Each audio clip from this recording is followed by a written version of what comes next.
पर पढ़ लेते हैं छायावादी युग, जिसे हम लोग शुक्ल युग के नाम से भी जानते हैं। यहाँ पर 2 मिनट हमने आपका समय लिया है, उस 2 मिनट में आपको काफ़ी ऐसी जानकारी मिली है ताकि सभी वीडियो आपको मिल जाएं, ठीक है ना। तो चलिए यहाँ पर देखो, सबसे पहले बात आती है कि छायावादी युग का जो समय है वो आपका कितना है। तो आपके 1918 ईस्वी से लेके 1936 ईस्वी तक का जो समय है वो आपका छायावादी युग है, और इसे हम लोग शुक्ल युग के नाम से भी जानते हैं। तो पहला पॉइंट आपका जरूरी है कि आचार्य रामचंद्र शुक्ल के नाम पर इस युग को शुक्ल युग भी कहा जाता है। किंतु छायावादी युग के वास्तविक अर्थ को लेकर विद्वान एक मत नहीं है। मतलब यहाँ पर कह सकते हैं कि जो आपका ये छायावादी युग है इसे हम लोग यहाँ पर शुक्ल युग भी कहते हैं। कारण क्या है कि कुछ लोग मानते हैं कि आचार्य रामचंद्र शुक्ल के नाम पर ही इस युग को शुक्ल युग रखा गया है, लेकिन कुछ लोगों का मानना है कि यहाँ पर आचार्य रामचंद्र शुक्ल को नहीं मानते हैं, उनका मत आपका दूसरा है। तो यहाँ पर देखिए दूसरा दिया है कि किंतु छायावादी युग के वास्तविक अर्थ को लेकर विद्वान एक मत आपके नहीं है। तो देख सकते हैं महावीर प्रसाद द्विवेदी इसे अन्योक्ति पद्धति, डॉक्टर नगेंद्र इसे स्थूल के प्रति सूक्ष्म का विद्रोह, रामचंद्र शुक्ल ने इसे शैली वैचित्र्य कहा है ना।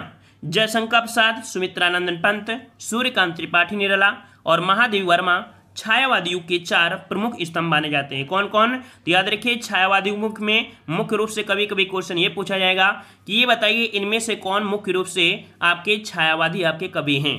तो आपके कौन हो जाएंगे? जयशंकर प्रसाद, सुमित्रानंद पंत, सूर्यकांत त्रिपाठी निराला और आपके महादेवी वर्मा। ये मुख्य रूप से आपके कह सकते हैं कि छायावादी युग के आपके प्रमुख आपके स्तंभ है, मेन आपके यही आपके माने जाते हैं, ठीक है ना।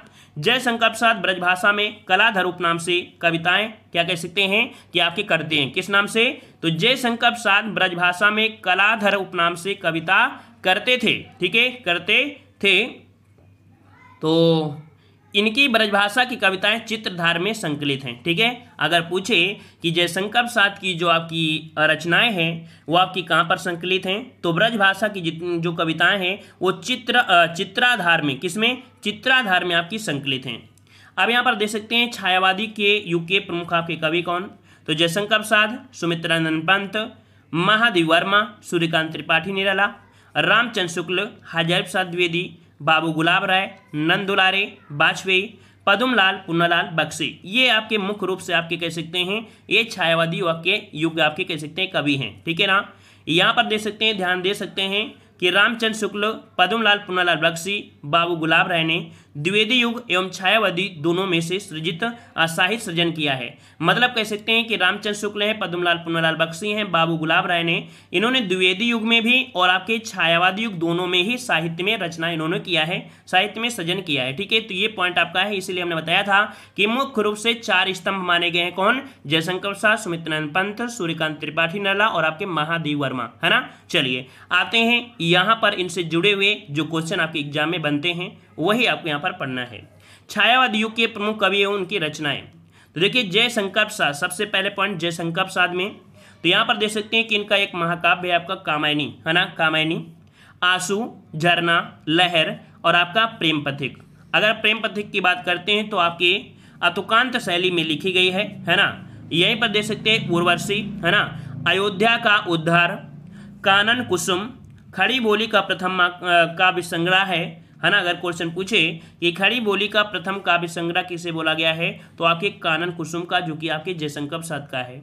आपके दिमाग में एक पॉइंट ये भी आ रहा होगा कि यहाँ पर आपका उर्वशी दिया गया है। जी हाँ, उर्वशी लिखा है। जब ऑप्शन के अनुसार रामधारी सिंह दिनकर ना मिलेंगे तब आपको जवाब यहाँ पर देना है। समझ में आ गया ना। तो इस पॉइंट पर थोड़ा सा हाईलाइट कर लीजिएगा, ठीक है ना।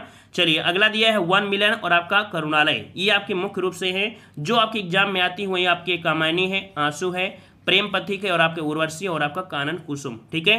इतना पॉइंट हो गया। यहाँ पर देख सकते हैं आपको पॉइंट दे दिया गया है कि रामधारी सिंह दिनकर ने भी उर्वशी की रचना की है।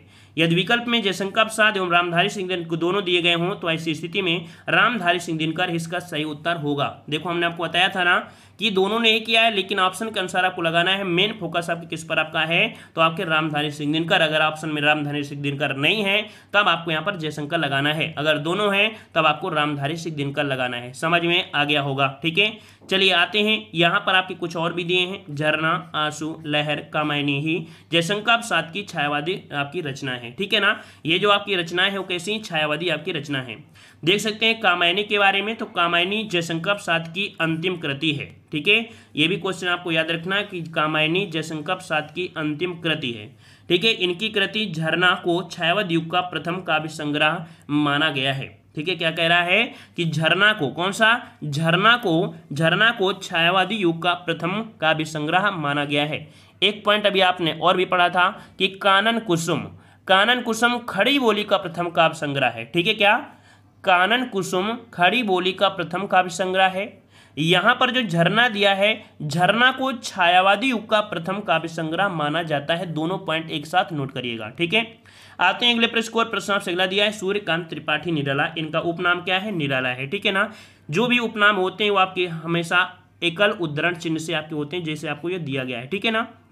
चलिए, इनके क्या दिया है, अनामिका, परिमल, तुलसीदास, ठीक है। याद रखिए कि अगर एग्जाम में ये आ जाए तो आप लोग कंफ्यूज मत होइएगा कि तुलसीदास, तो सोचो तुलसीदास ने किया, नहीं, तुलसीदास ने ही आपके सूर्यकांत त्रिपाठी निराला ने तुलसीदास रचना किया है, ठीक है ना। यहाँ पर देख सकते हैं गीत का, यह ललित गीतों का आपका संग्रह थी, ठीक है। कुकुरमुत्ता, ठीक है, ये पूछा जाता है किसके, सूर्यकांत त्रिपाठी निराला के हैं। नए पत्ते, है ना, अरिमा, बेला, आराधना, ये सभी आपकी हैं, ठीक है ना। अच्छा, यहाँ पर आपको दिया है महादेवी वर्मा में देख सकते हैं यामा, रश्मि, नीरजा, सांदगीत, निहार, ये प्रथम काव्यकृति है। कौन सी, आपकी निहार, इनकी प्रथम काव्यकृति है। अतीत के चलचित्र, जो कि आपका एक रेखा चित्र है, और आपका दीपशिखा। कुछ यहाँ पर देख सकते हैं कि रस्म, नीरजा, सांदगीत और निहार के सभी गीतों का संग्रह जो मिलता है, कहाँ पर मिलता है, तो आपके यामा में प्राप्त होता है, ठीक है। चलिए आते हैं, अगला प्रश्न आपका सुमित्रा नंदन पंत की बात करते हैं, तो यहाँ पर देख सकते हैं कि इनकी जो प्रमुख कृतियाँ हैं, रचनाएं हैं, वो आपकी लोकायतन है, गुंजन है, ठीक है, युगांत, पल्लव, युगवाणी, उच्छावास, वीणा, ग्रंथि, चिदम्बरा, कला और बूढ़ा चांद। तो देखो यहाँ पर जो आपके ये पॉइंट आपके दिए हैं ब्लैक वाले ना, वही आपके सबसे ज़्यादा पूछे गए आपके क्वेश्चन है ना। लोकायतन किसकी है, सुमित्रा नंदन पंत